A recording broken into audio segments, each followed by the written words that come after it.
Oh shit, what's up, kid? You don't know shit about basketball. I can tell just by looking at you. I have the two-way camera on my YouTube and I can see you through my camera and I can see how stupid you are when it comes to your basketball knowledge.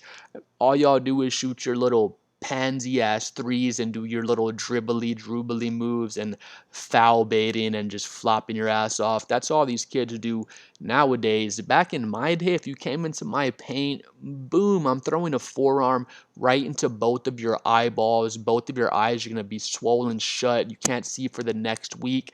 And that's what you get for coming into my paint. This is American men's basketball the way it's supposed to be played. I miss the days when I could just body slam a dude coming down into the paint. And we weren't taking all these sissy threes like these kids want to do nowadays.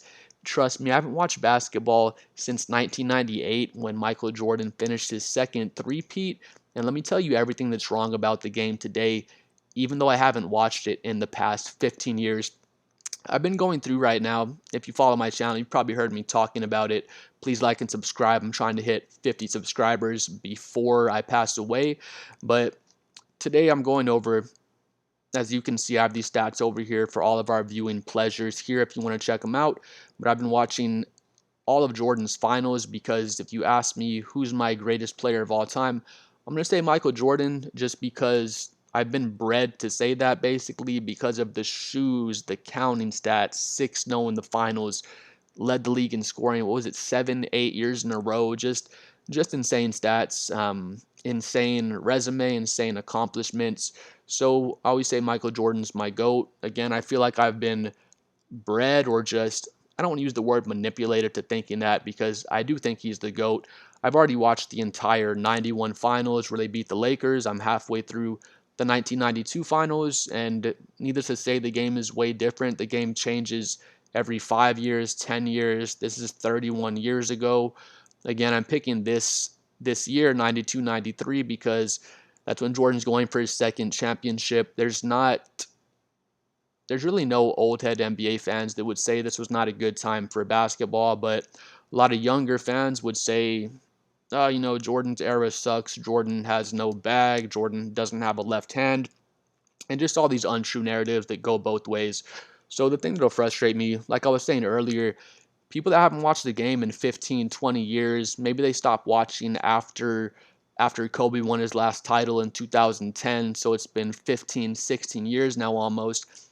There are a lot of fans like this where they just quit watching the game at that point for whatever reason. Maybe Kobe was the last player they really loved, or they thought the game changed at that point.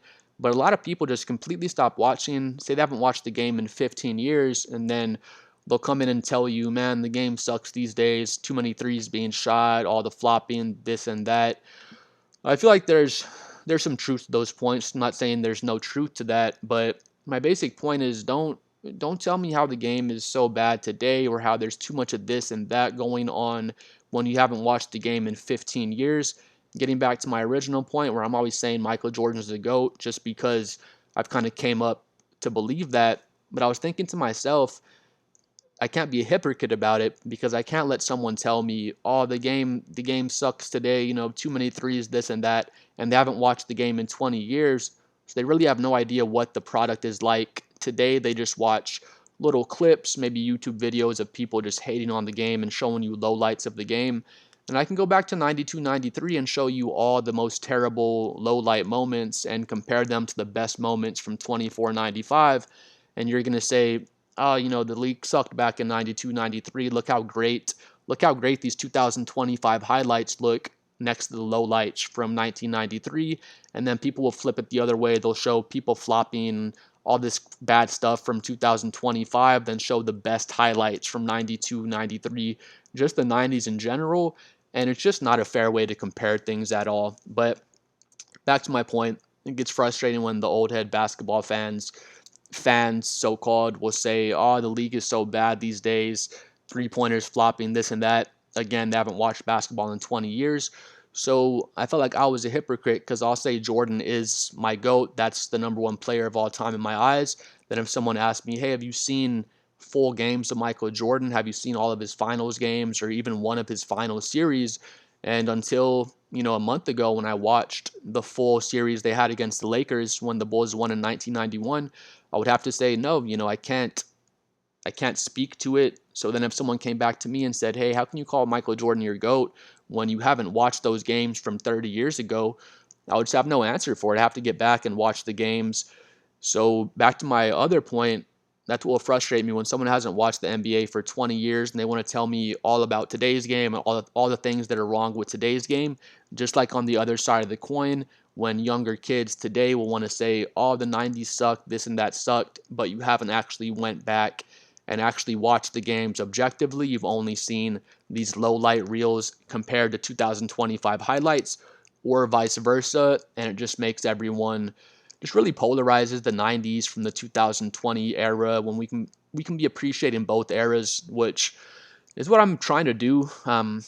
Again, needless to say, players have gotten better, gotten more skilled from the 90s to today. It's been 30 years of expansion, growth of the game. Whether people think the game's better today, worse today, that's besides the point. Just as far as skills go, players have gotten more skilled. There's more players out on the floor than ever and just in the NBA than ever that are able to dribble, shoot, pass, defend, and do these things at a high level. Where back in Michael Jordan's era, the 90s, there was more specialists. Nobody's shooting a step back three unless it's the end of the shot clock.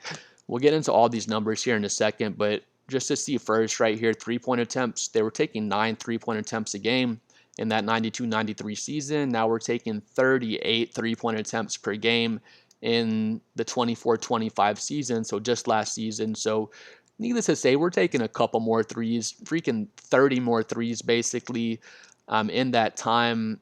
2011, we were taking 18 threes a game in 2011. So from 2011 until last season, so that 15-year span, the three-pointers basically doubled. So there was that explosion of threes when Steph Curry came in. But players are much better at shooting in today's era. I don't think that's debatable. If you want to tell me players are better at shooting back then, it's just not true. That's not to say players back then wouldn't be capable of shooting threes in today's NBA, because I think they would be capable if they had grown up watching Ray Allen and Steph Curry and all these other elite shooters, Paul Pierce, insert your favorite shooter here. These players in today's NBA, they grew up watching Kobe's and Ray Allen, Steph Curry, Paul Pierce, whoever else shooting threes, so they actually incorporated that into their game and learned that this is the right way to play basketball. Everyone has a different opinion of what they think is the right way to play. But bottom line, these younger players grew up watching players shoot more threes in the 90s, so they learned, hey, this is not something that's unheard of. I can shoot threes in today's NBA.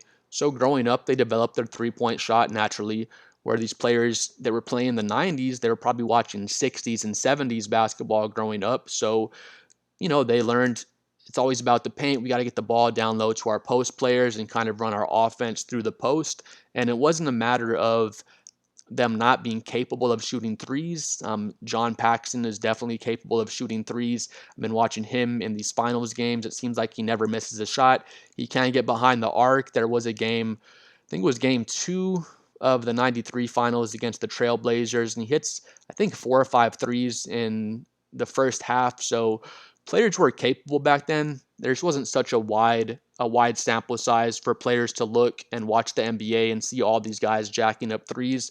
And now there's so many players seeing that happen that, like I said, naturally they incorporate the three ball into their game. So 90s haters want to say, "Oh, these guys, they suck at basketball, whatever. Jordan doesn't have a left hand," whatever other hating ass things they want to say. When it's true on both sides. Like, players are more skilled today, so I don't want to hear people that are 90s fans trying to say, "Oh, the players aren't more skilled." That's not true. It just is true. They've been watching all these different players and developing, again, their shooting, dribbling, different skill aspects of the game, and just getting better at those things. But again, that's not to say these 90s players weren't capable of shooting the three. They just didn't develop that into their bag back then. So getting into it, of course, here's 92-93 season. Here's 2024-25. We have it all divided for our viewing pleasure. 92-93, 105.3 points per game. 24-25, 113.8 points per game. 8 more points per game, about 9 more points per game that are averaging there. So I don't think that's anything crazy. The game has gotten Players have gotten more skilled. Not to say they weren't skilled back then. And then again, we're taking 30 more three-point attempts per game. They're shooting the three ball at 36%, when back then they were shooting the three ball at 33%. And again, the percentage has gone up and the volume has just absolutely exploded. I think the percentage was going to go up regardless, even if they were taking less three-point attempts per game. If we were taking 9 or 10 three-point attempts per game like they were back then, I feel like the three-point percentage would be more like 39, 40% throughout the league. But they just take so many these days. They'll take off the dribble, step back threes. Seems like almost any player has a green light to just get in their bag and try to cook someone on the perimeter and step back and shoot a three. Where back then, if you did that one time, they're gonna sit your ass on the bench for doing that, because it just wasn't part of the game, just wasn't how the game was played back then. Not to say they were playing the game the right way or were playing the game the wrong way today. It just was what it was. So I don't think the points going up is really a big deal. It's just more three pointers being attempted and the percentage going up. So naturally, there's going to be more points being put up on the board. 47% from the field back then, still 47% from the field in the 24-25 season. So again, this is a 31-year difference. I hate when people are saying, "Oh, players weren't skilled back in the 90s." They were definitely very skilled. It's just different parts of their game they're focusing on. The players in today's era, they're more skilled overall, all around. Again, you have more 6'7", 6'8" guys out there that can pass, shoot, dribble, defend 1 through 4, 1 through 5, just be more versatile defenders, just move their feet better. Humans just evolving athletically as time goes on. Medicine is getting better.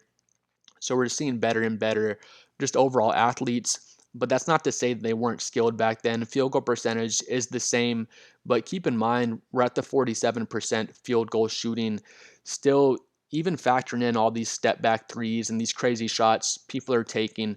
So it's not like players are less skilled today or they were more skilled back then or vice versa. The game's just played so much more differently. I will say this, one reason I would say players are quite a bit more skilled today. If you don't believe me, you can watch all of Jordan's finals games on YouTube. They have the full games from every single one of his series.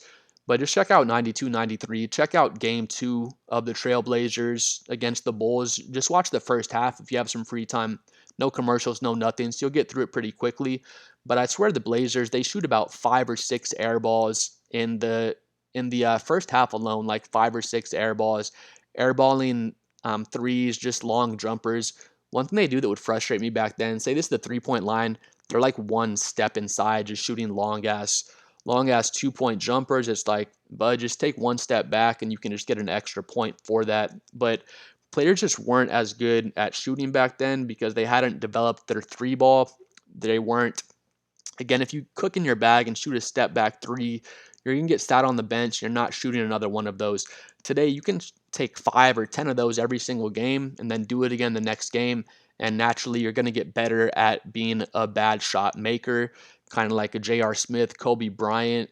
Players just have so much more freedom to take bad shots in today's game that naturally players are getting better at knocking down these tough shots just because we're taking so many more of them. But again, check out game 2 of that 92-93 finals if you have some time, and you'll see all those air balls. They're calling travels more than ever back then.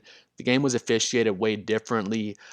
Again, just watch that first half if you can. I've never seen so many travels called in one half, never seen so many air balls in one half. And it's not like the defense is way better, just so much better.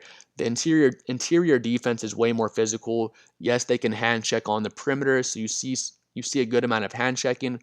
But keep in mind, this is the finals, and if you check out that series, the perimeter defense in the 24-25 NBA Finals is just way more physical than the perimeter defense in that 92-93 series, and way more physical than the year before, 91-92 against the Lakers as well. Their perimeter defense in the regular season, not even close. They don't let them be physical at all. I won't even argue that with you. But once you get to the finals, again, if you watch the 24-25, OKC was playing some of the most physical perimeter defense I've ever seen in my life. They were getting away with a whole lot of hand checking, and so were the Pacers. Pacers defense was insanely physical as well. Once you get into the paint, they let the guys get away with so much more stuff in the paint, a lot of pushing and shoving, trying to get position to get a post up, or the defensive player trying to hold their position to not let the offensive player get the ball. So yes, much more physicality was allowed down low in the paint, but on the perimeter, way more physicality was allowed in these last finals. And then just in general, defenses are just a lot better. They have way more actions to account for with all the off-ball movement, just the floor being so much more spaced out. The schemes need to be better. Players need to be more disciplined defensively, and just it just was more physical. The defense on the perimeter, the defense in the paint, not even close. But if you don't believe me, just check out that some of those games, those Jordan games from his finals, because they have the full games on YouTube. Moving on, field goal attempts, 86 field goal attempts versus 89 in this 24-25 season. And that goes right in line with pace. 96.8 was the pace in the 93 season, 98.8 is the pace for that 2025 season. A lot of people talk about pace all the time, but they don't even know what it is. The pace is gonna mean your possessions per 48 minutes. 48 minutes is how long the entire game is. So that's your pace, possessions per team for 48 minutes.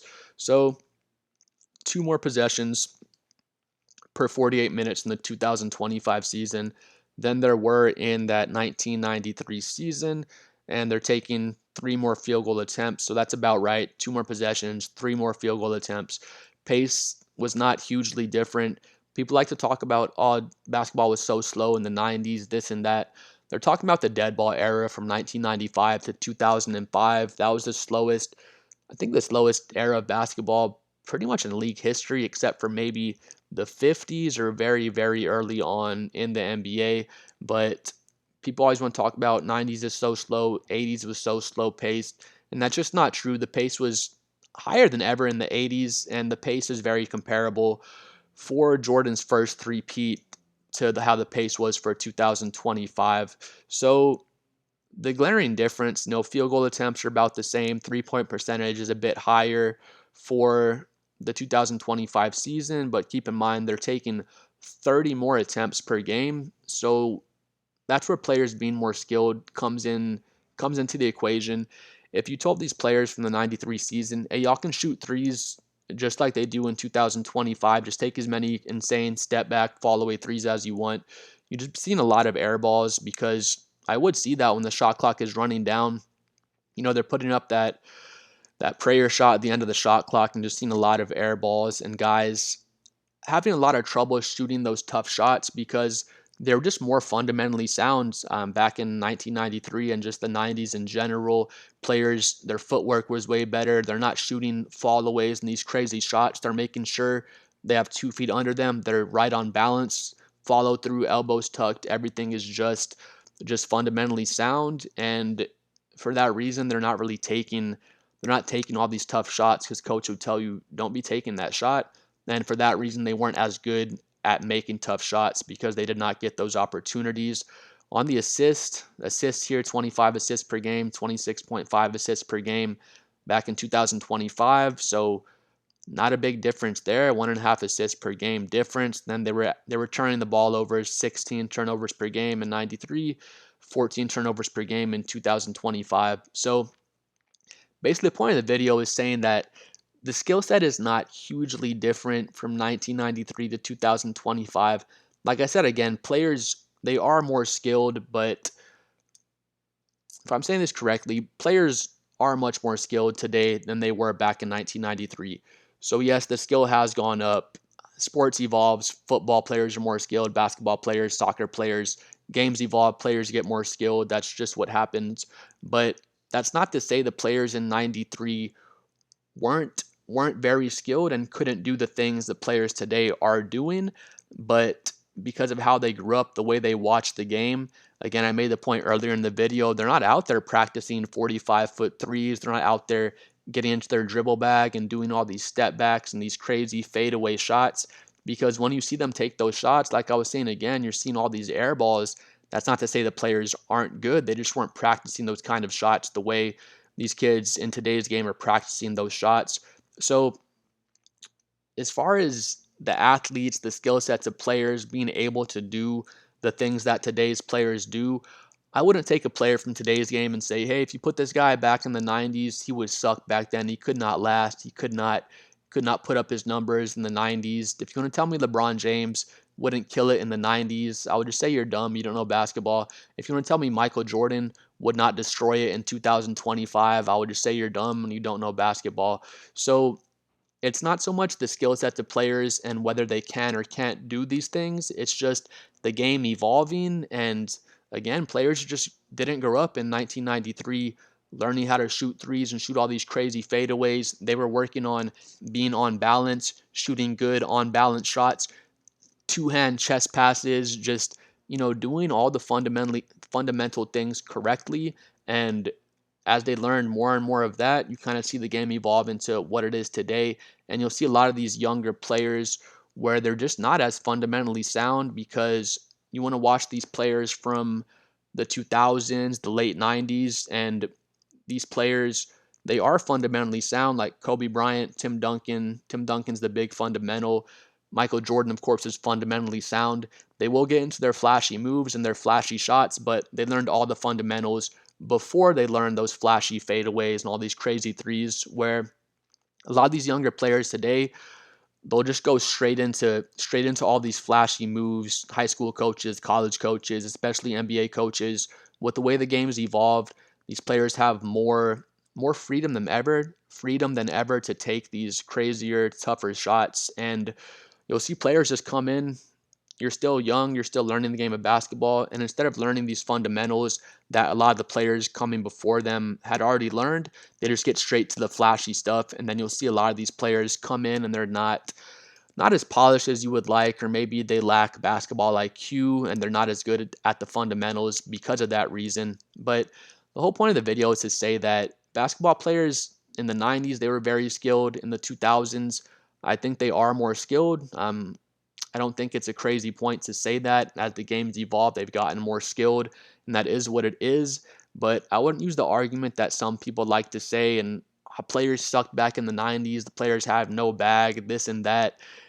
They're just doing fundamental dribble moves, getting to their spot. Again, focus more on fundamentals. And it's not to say they couldn't do all the things the players today are doing, because these players in the 90s, they definitely could do all the things that the players today are doing if they had grown up developing these skills and learning these things, instead of focusing on fundamentals and learning how to play the game the right way. So I feel like we're kind of somewhere in the middle. Again, a lot of these younger players, like I said before, they don't develop their fundamentals. So they just come in and you see like a LaMelo Ball type of player. I love watching LaMelo Ball play. It's fun to watch, but he's kind of you kind of put LaMelo Ball in a box and say, this is what a modern day, undisciplined, very skilled NBA player looks like. And, LaMelo, you get all the crazy dribbling, the crazy step backs, crazy three balls. You get the good with the bad, but I feel like he's a perfect example of a player where they just get straight into their bag from the time they're a young kid, because LaMelo's been like that, shooting crazy 40-foot threes and all these things since the time you were young. But then you'll see the defensive lapses, lacking fundamentals in certain areas, just not being a great team player. Not to make this a LaMelo Ball bash session, but just an example of how these younger kids come in and just kind of miss out on learning these fundamentals, and then become one of the old head NBA fans' nightmares, where they're just saying, oh, these damn kids, no fundamentals. Back in my day, I would have punched this guy in the face if he came into my paint. So the game just evolved. It just is what it is. That's how basketball goes. If you're trying to say these players in the 90s aren't skilled and aren't good basketball players, you just don't know what you're talking about. If you're trying to say these players in the 2020s aren't skilled and aren't good basketball players, again, you just don't know what you're talking about. I feel like the people that make these arguments where it's all, oh, 2020s basketball is the best, everything else sucks, or it's the argument, 1990s ball is the best, everything else sucks. That's just the people that haven't watched today's game in 15 years, or the people that didn't watch the 90s basketball at all, haven't watched the full games and seen how things were just different back then. It's just ignorance on both sides of not either watching today's game and watching some full games from today, or going back to the 90s to do your research and see how the game changed from the 90s to today. But players are still very, very skilled. The game is still evolving, every year as the NBA moves on. Are there too many three-point attempts being taken? I would definitely hear that argument, and I could agree to a point. We're at 38 three-point attempts again. So in the past 30 years, it's gone up 30 attempts. I'm curious to see if we're going to get up to 40 attempts per game or not. And if we do, I don't think that's necessarily would be a good thing, but we'll see where things are going with the NBA. I still think the league is great to watch. A lot of people are kind of going the Skip Bayless route, especially on YouTube, where you just troll the league and just hate on the league as a whole and just hate on LeBron and this and that, and then your whole channel, or like Skip Bayless, your whole personality is just based on being a hater. And that's one thing I don't really like. For the NBA, I don't mind being negative about things, but at least make sure it's objective negativity, and you have facts to back it up, and you can explain why you don't think this is aesthetically pleasing, or why things can be better, instead of just saying, hey, the 90s sucks because they have no bag, or hey, the 2020s sucks because of flopping and too many three balls being shot. Please like and subscribe. I'm on the hunt for this big 50 subscribers, and we'll see y'all next time.